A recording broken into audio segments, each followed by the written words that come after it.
స్థానిక ఎంపీ గారు union minister గారు మొన్న వారు మాట్లాడుతూ ఉన్నారు.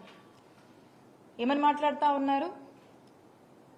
ఆరోగ్యశ్రీకి డబ్బులు లేవని, పేషెంట్లకు వైద్యం అందించలేమని,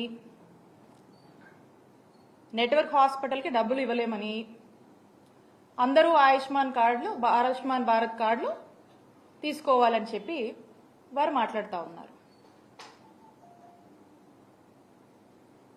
అసలు ఇక్కడ నాకు ఒక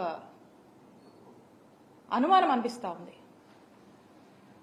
కూటమి ప్రభుత్వంలోని ముఖ్యమంత్రి చంద్రబాబు నాయుడు గారు ఏమైనా వారి మనస్సులో ఉన్నటువంటి మాటల్ని మరి ఈ మంత్రుల ద్వారా ఏమన్నా ఎక్స్ప్రెస్ చేయిస్తున్నారా అనేటువంటి అనుమానం కూడా మాకు కలుగుతూ ఉంది.